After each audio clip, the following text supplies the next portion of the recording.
In this world of science and technology, there are still some things which are beyond science. Smartphones and computer से भरी इस दुनिया में, विज्ञान से भरी इस दुनिया में आज भी ऐसी कई चीजें हैं जिनका कोई साइंटिफिक एक्सप्लेनेशन नहीं है, यानी आधुनिक विज्ञान आज भी नहीं समझा सकता। उन सारी मिस्ट्रीज में से सबसे मिस्टीरियस चीजों मैं आपको दिखाता हूँ। ये सब चीजें आज के टेक्नोलॉजिकल दुनिया में रहने वाले लोगों को भी चौंका देती है। ये चीजें टेक्नोलॉजी के परे है। Let's explore the mysterious ocean area. सितंबर 8, 1980 1.5 लाख टन लोहे के साथ डर्बीशायर नाम का एक जहाज अपने डेस्टिनेशन की तरफ आगे बढ़ रहा था। टाइटैनिक से 2 गुना बड़ा और सबसे रेप्यूटेड जहाज होने के चलते जहाज के अंदर के लोग सपने में भी नहीं सोच सकते थे कि इस पावरफुल जहाज में इन्हें कुछ हो सकता है।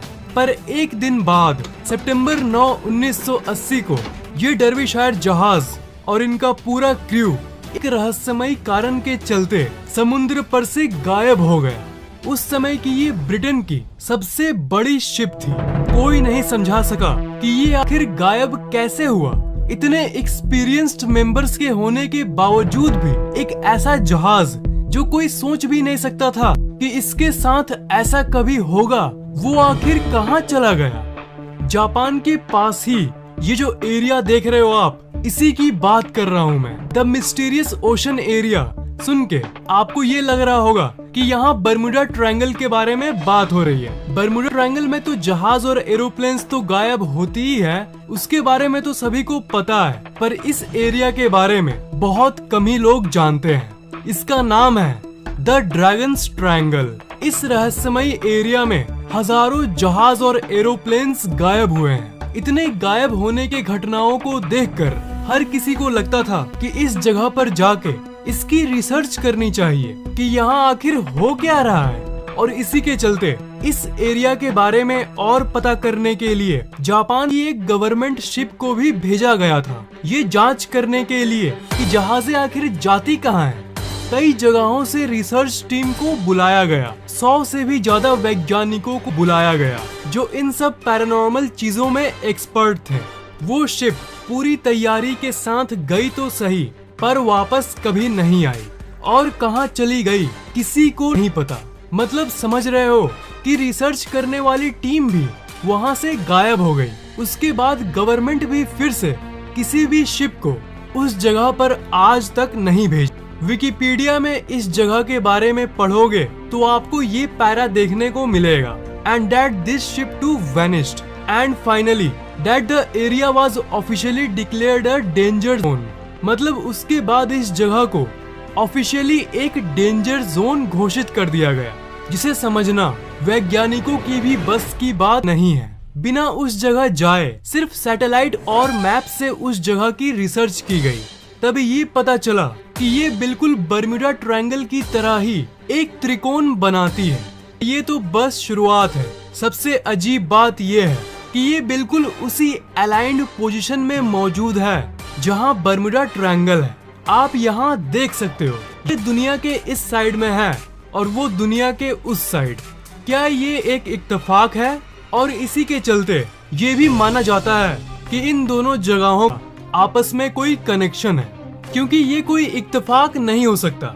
और हर बार प्लेन्स गायब हो जाती है, इसे भी इत्तेफाक नहीं कह सकते। एक बार हो तो घटना, 2 बार हो तो घटना, 3 बार हो तो घटना, पर 1000 बार यहाँ ऑब्वियसली कुछ न कुछ तो गड़बड़ है। जापान की गवर्नमेंट की एडवांस्ड रिसर्च शिप को निगल गई, तब आप सोच ही सकते हो कि ये जगह कितनी खतरनाक है। इतने घटनाओं के बावजूद भी कई लोगों को लगता था ये सिर्फ बकवास चीजें हैं और कई जहाजें वहां जाने की हिम्मत भी करती थी, पर जिसने हिम्मत किया वो कभी लौट के वापस नहीं आया। पर यहाँ ऐसा क्या है जो यहाँ पर ऐसी घटनाएं होती है? बहुत सारी थ्योरीज यानी ऐसी बातें सामने आई जो ये समझाने की कोशिश करती है कि आखिर ऐसा क्यों होता है, जहाजें आखिर कैसे गायब हो जाती है। जापानीज लोगों के एक ग्रुप का ये कहना है कि इस समुद्र के नीचे बहुत सारे अननोन फोर्सेस मौजूद हैं। पैरानॉर्मल चीज रहती है जो कि इन जहाजों को गायब करती है। उनका ये कहना है कि यहाँ पर ड्रैगन्स मौजूद हैं जो जहाजों को निगल लेते हैं। अगेन सुनने में अजीब लगता है, पर जब ऐसी वियर्ड घटनाएं होती है तो हमें विज्ञान के परे सोचने की जरूरत होती है। दूसरे ग्रुप का ये मानना है कि इस समुद्र के नीचे एक पोर्टल है जो जहाजों को दूसरे आयाम में खींच लेती है। ये पोर्टल सुरंग वाली थ्योरी का जिक्र बहुत लोगों ने बर्मुडा ट्रायंगल के केस में भी किया है। टूरिस्ट्स का ये मानना है कि ये पोर्टल जहाजों और एरोप्लेन्स को एक दूसरे दुनिया में ले जाती है। एक पैरेलल यूनिवर्स का पोर्टल है ये, जो कि दूसरी दुनिया से जुड़ा हुआ है। हाँ, ये भी सुनने में बहुत अजीब लग रहा है, पर आपको ये समझना चाहिए कि जहाजें आज के आधुनिक युग में भी गायब होती रही है। अभी तक इसका कोई possible quote and quote scientific explanation किसी के पास नहीं है। पर 1987 में जब ये सब घटनाएं होनी शुरू हुई थी, तब बहुत सारे ग्रुप्स ने ये खोजने की कोशिश की कि जहां प्लेन्स और जहाजें गायब होती है, उसी पॉइंट पर समुद्र के नीचे क्या मौजूद होगा। जब भी कोई रिसर्च करने जाता वो खो जाता और कोई लौट के वापस नहीं आता। पर 2 लोगों का एक ग्रुप आखिरकार रिसर्च कंप्लीट करके आया। 2 डाइवर्स समुद्र के अंदर ही अंदर रिसर्च करने गए कि आखिर यहाँ है क्या, पर वो उस ओशन के एरिया के अंदर नहीं गए, बल्कि जहाँ से ये ड्रैगन्स ट्रायंगल शुरू होता है उसके बिल्कुल बॉर्डर के आसपास ही कुछ सुराग ढूंढने लगे और उन्हें कुछ ऐसा देखने को मिला। मतलब इस रहस्यमय जगह के आसपास ये है, ऐसे ऐसे स्ट्रक्चर्स बने हुए हैं जो अपने आप तो बिल्कुल भी नहीं बन सकती। समुद्र के अंदर जो ऐसे स्ट्रक्चर्स होते हैं वो कुछ ऐसे होते हैं, उनका कोई शेप नहीं होता, रैंडम शेप्स होते हैं। पर ये जो है ये तो ऐसा लग रहा है कि इन्हें किसी ने बनाया है। और जिन लोगों ने इसे डिस्कवर किया उन्होंने इसकी टेस्टिंग करने के बाद ये डिस्कवर किया कि ये किसी का बनाया हुआ है। आपके मन में आ रहा होगा कि पहले किसी ने इसे बनाया होगा, तो जानकारी के लिए मैं आपको बता दूं कि जापान का जितना भी एंशिएंट हिस्ट्री है सब देखा गया, पर इसका जिक्र कहीं नहीं है। इसे किसने बनाया कोई नहीं जानता। पूरे ड्रैगन्स ट्रायंगल के बॉर्डर पे जहाँ पर ये शुरू होता है वहाँ ऐसी मॉन्यूमेंट्स बनी हुई है। तो आखिरकार ये हमें क्या बताता है? सोचने पे ये लगेगा कि ये कैसे हो सकता है, पर इन पत्थरों का और जहाजों के गायब होने का आपस में कोई ना कोई कनेक्शन जरूर है। एक वक्त के लिए कल्पना करो कि आप इस जगह पर गए हो, तो क्या आप जानते हो कि आप क्या क्या देखोगे? लोगों के अनुभव और उन रिपोर्ट्स की माने तो आपका कॉम्पास इस जगह काम करना बंद कर देगा और जितने इलेक्ट्रिकल इक्विपमेंट्स हैं वो ठीक से काम नहीं करेंगे। बिजली से चलने वाले उपकरण और इस जगह का आपस में एक बहुत बड़ा कनेक्शन है। वहाँ जाने के बाद अचानक मौसम बदलने लगेगा, लहरें उठने लगेंगी और लोगों ने तो ये भी कहा है कि उन्हें आसमान में अजीब सी चीजें दिखती है। उन्हें ये वर्लपूल दिखता है। हजारों लोगों ने ये रिपोर्ट किया है कि इस वर्लपूल के चलते ही बहुत जहाजें डूब जाती है। पर धरती के इतने बड़े समुद्र पे ऐसा असाधारण वर्लपूल इसी जगह पर देखने क्यों मिलता है?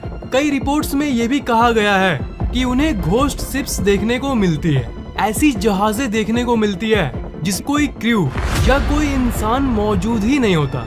अब आप ही बताइए कि ऐसा कैसे संभव हो सकता है? ये घोस्ट शिप्स बहुत लोगों ने देखा है जब वो उस जगह से गुजरते हैं जहाँ से ये एरिया शुरू होता है। इन अजीब चीजों के साथ साथ और एक अजीब चीज होती है इस जगह पे। कई रिपोर्ट्स के हिसाब से यहाँ पर जहाजें टाइम डायलेशन को अनुभव करती है। टाइम डायलेशन मतलब एक एग्जाम्पल से समझो। मान लो आप कहीं गए हो घूमने और अपने फादर को आपने कहा कि मैं आधे घंटे में आ रहा हूँ और घड़ी देखकर आप आधे घंटे बाद ही आए। 8 बजे आप निकले थे और जब 8:30 बजा आपके घड़ी में तब आप अपने घर पे। पर जब आप घर आए तो आपके फादर कह रहे हैं कि 8 दिन निकल गए।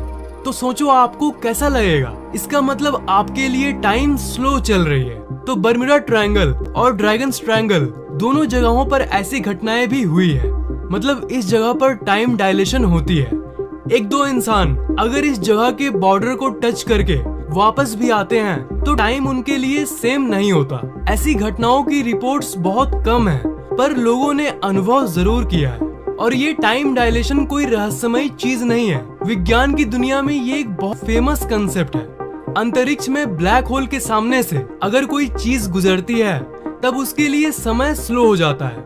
मतलब अगर आप 7 दिन के लिए स्पेस में गए और ब्लैक होल के सामने से चक्कर लगा के आप धरती पर जब वापस आएंगे तब आपके लिए तो 7 ही दिन बीते होंगे, पर वापस आके आप देखोगे कि 7 साल बीत चुके हैं। टाइम डायलेशन ही साइंस फिक्शन की दुनिया की एक ऐसी चीज है जो असल दुनिया में भी होती है, और ये साइंटिफिकली प्रूव्ड है। ये कोई अजीब बात नहीं है। अजीब बात ये है कि इस जगह पर ऐसा होता क्यों है। धरती पर इतनी एरिया में समुद्र का पानी है, पर पूरे धरती पे इन्हीं जगहों पर ऐसा क्यों होता है। फाइनल सवाल ये है कि ब्लैक होल वाली इफेक्ट इस जगह पर क्यों होती है, और यही वो वजह है जिसके चलते लोग इस जगह को समानांतर ब्रह्मांड यानी पैरेलल यूनिवर्स से जोड़ते हैं, और ये कहते हैं कि इस जगह पर कई अदृश्य सुरंगें मौजूद हैं जो सारी चीजों को निगल लेती हैं। बर्मुडा ट्रायंगल और ड्रैगन्स ट्रायंगल ये दोनों जगहें दुनिया के उन जगहों में से है जहां विज्ञान चाहकर भी पता नहीं लगा पा रही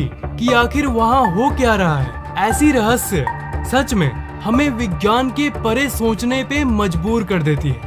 जो स्टोरी मैंने आपको बताया, जापानीज गवर्नमेंट ने जो शिप सेंड किया था जो गायब हो गई थी, वैसी ही घटना फिर से कहीं ना हो जाए, इसलिए कोई इस जगह पर जाने की हिम्मत नहीं करता।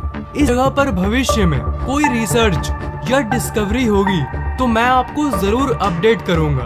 बट फॉर नाउ आपको क्या लगता है कि इस रहस्यमयी जगह पर ऐसा क्या है जिस चलते ऐसी घटनाएं यहाँ होती है? इंटरेस्टिंग लगा तो नीचे कमेंट करना और इस वीडियो को लाइक और शेयर जरूर करना, और अगर इस चैनल पे नए हो तो सब्सक्राइब जरूर करना और बेल आइकन को ऑन जरूर कर लेना।